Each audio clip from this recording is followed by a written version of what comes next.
भारत है वो आतंकवाद का दंश झेल रहा है।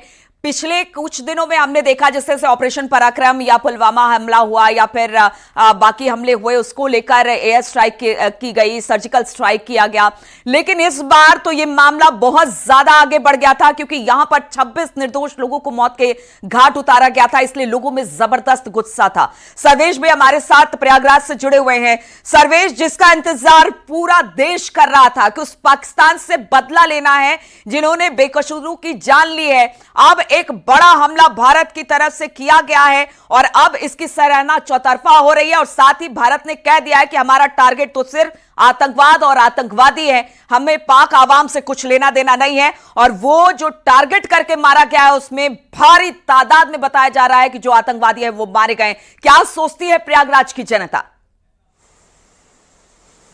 देखिए, मैं आपको बता दूं कि आज सुबह जब ये खबर आई कि भारत ने स्ट्राइक शुरू कर दिया है और पाकिस्तान को जो आतंक का सरपरस्त है उसको सबक सिखाने की कार्रवाई शुरू कर दी है, तो यहाँ पर जश्न भी मनाया गया। साधु संत खुश हैं, आम नागरिक खुश हैं। यहाँ पर गंगा के घाटों पर पूजा अर्चना की गई है और यहाँ पर भारत की जीत के लिए कामना की गई है। देश के प्रधानमंत्री नरेंद्र मोदी के हाथों को मजबूत करने के लिए, गृह मंत्री अमित शाह के हाथों को मजबूत करने के लिए, रक्षा मंत्री राजनाथ सिंह के हाथों को मजबूत करने के लिए यहाँ पर प्रार्थना की गई है। सभी उत्साहित हैं।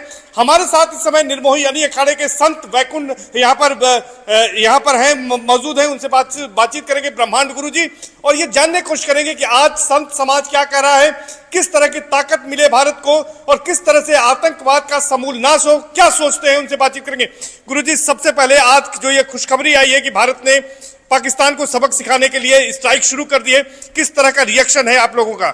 देखिए, सबसे बड़ी बात है कि आज पूरा देश और हमारे लाखों संत आज इतने प्रसन्न हैं कि जिसकी हम प्रतीक्षा कई वर्षों से कर रहे थे, आज वह प्रतीक्षा पूर्ण हुई। चूंकि ये पाकिस्तान की जो नाकाम हरकत थी, प्राय हमारे देश के नागरिकों को, हमारे देश के श्रद्धालुओं को जो मारने का, परेशान करने का प्रयास करते रहे, आज उसकी पूर्ण जवाब दिया गया है। और हमें उम्मीद है कि इस जवाब के बाद में पाकिस्तान कभी ऐसी हरकत नहीं कर पाएगा। और पाकिस्तान तो पाप का स्थान बना हुआ था और उस पाप के स्थान को नष्ट करना बहुत आवश्यक हो गया था।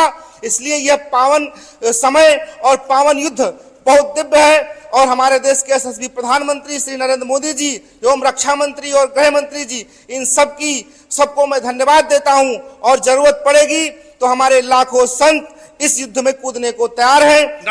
नागा संत और सब तैयार बैठे हैं। जिस दिन जरूरत पड़ेगी, जिस दिन हमारे रक्षा मंत्री और प्रधानमंत्री का आदेश हो जाएगा, उस दिन हमारे लाखों संत पाकिस्तान को बर्बाद करने के लिए तैयार बैठे हैं। महाराज जी, उम्मीद थी कि इस तरह से भारत स्ट्राइक करेगा और आतंकवाद को मुंहतोड़ जवाब देगा, इसकी उम्मीद थी?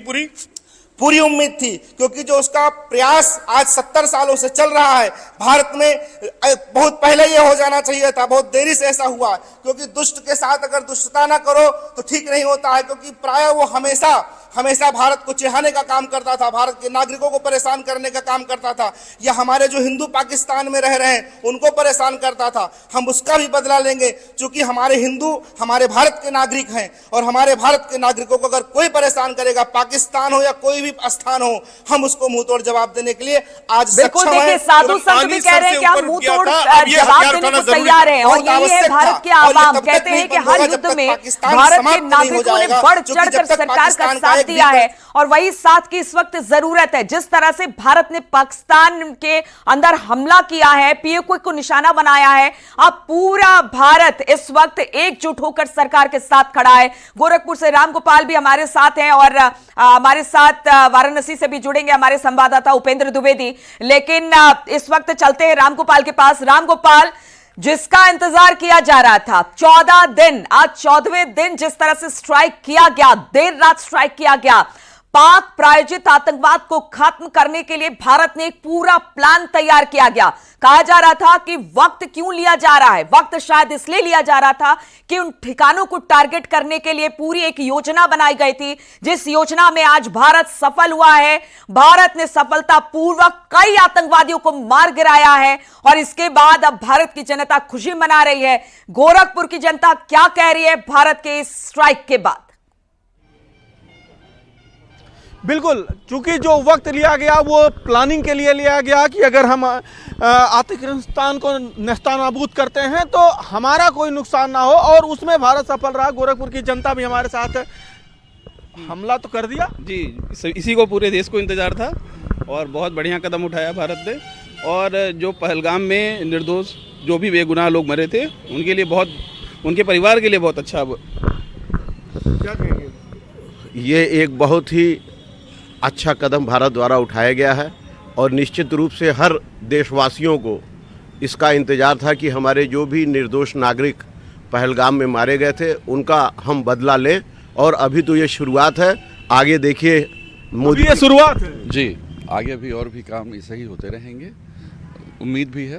उम्मीद भी है जी, उम्मीद है। तो यहाँ के लोग खुश हैं। कुछ और लोगों से बात कर लेते हैं, उनका क्या सोचना है और वो क्या सोच रहे हैं इस स्ट्राइक को लेकर। सुबह सुबह वॉक पे आए थे, क्या सोच रहे हैं आप? बिल्कुल अभी ताली बजा रहे थे, खुश थे, एकदम मग्न दिखाई पड़ रहे हैं आप। जो भारत का दिल चाहता था वही हम लोग काम कर रहे थे। पूरा भारत देश आज तालियों से गूंज रहा है क्योंकि बहुत शानदार काम किया मेरी सेना ने।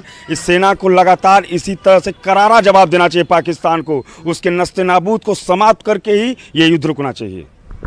अभी आप लोग बड़ा हंस रहे थे। हाँ, हंसने का मौका है हम लोगों का। भारत की सेना ने करारा जवाब दिया है और ये होना भी चाहिए और समूल नष्ट कर देना चाहिए आतंकवाद को पाकिस्तान की धरती से। बिल्कुल समूल नाश होना चाहिए पाकिस्तान का, पाकिस्तान प्रायोजित आतंकवाद का। और शौर्य को लेकर, सेना के इस शौर्य को लेकर आज तमाम जो भारतवासी हैं वो खुश हो रहे हैं। उनका कहना है कि जो किया, जो कृत्य पाकिस्तान की तरफ से प्रायोजित आतंकवाद की तरफ से पहलगाम में किया गया, उस कृत्य का बदला लिया गया है।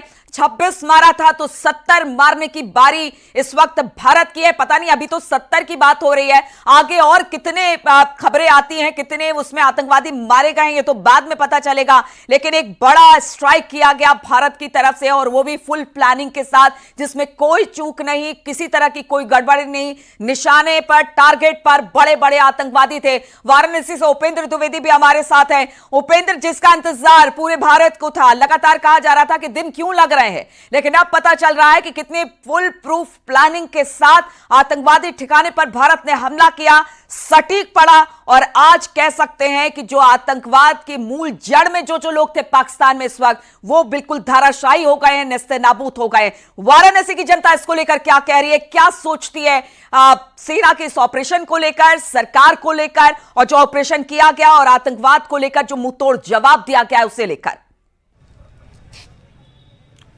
बिल्कुल, देखिए ऑपरेशन सिंदूर इसका नाम ही इसी दिया गया था, चूंकि अपनी बहन और बेटियों का जो सिंदूर उजाड़ा गया था पहलगाम में, उसका बदला लिया गया है। और सबसे पहले हमारे साथ एक महिला है, उनसे ही बात कर लेते हैं। आंटी, ये बदला लिया है भारतीय सेना ने पाक के नौ शिविर को, आपको लगता है ये बदला अभी काफ़ी है या अभी पाकिस्तान के जो अधिकृत कश्मीर POK उसको अब लेने का वक्त आ गया है?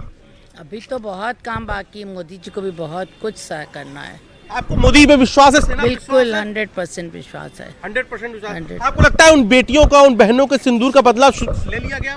अभी नहीं, एक उससे अटैक से क्या होता है। अभी पूरा POK चाहिए, पूरा POK चाहिए। अब काशी जो है पूरा POK मांग रही है। कुछ और भी लोग हैं, उनसे बात कर लेते हैं। क्या लगता है ये बदला काफी है जो नौशीरों की अभी POK चाहिए? अभी इसमें बहुत कुछ बाकी है।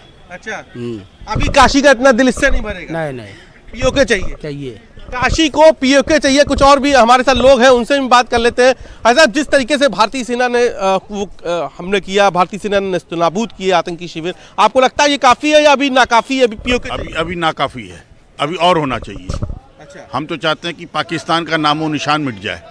हाँ, पाकिस्तान का नामो निशान मिट जाए ताकि जो हम लोगों ने अपना हिस्सा उनको दिया है वो वापस फिर इंडिया में आ जाए। फिर देखिए यहाँ पर किस तरह जश्न मनाया जा रहा है, हर हर महादेव के नारे गूंज रहे हैं। मैं आपको फिर दिखा देता हूँ कि भारतीय सेना की, जय हिंद की सेना पर हर हर महादेव के नारे। हर हर महादेव। काफी है या अभी POK चाहिए? POK भी चाहिए, आगे और लड़ाई है। अभी POK चाहिए या काफी है? नहीं, POK चाहिए। आपको लगता है कि उन बहनों का, उन बेटियों का बदला, उनके जो ऑपरेशन सिंदूर की जगह लिया गया, वो सिंदूर का बदला ले लिया गया? नहीं, अभी और चाहिए। अभी क्या चाहिए बनारस को? बनारस को, पाकिस्तान को खंड खंड 3 भागों में होना चाहिए। 3 भागों में POK हो, कब्रिस्तान है और बालिस्तान, 3 टुकड़ों में होना चाहिए। ये 3 टुकड़े। क्या लगा था गुरु चाचा कि अब होगल बदला या अभी और चाहिए? अभी बहुत बाकी है, अभी तो शुरुआत है। अभी इनको इनकी औकात बताना है कि ये क्या है, हम क्या है।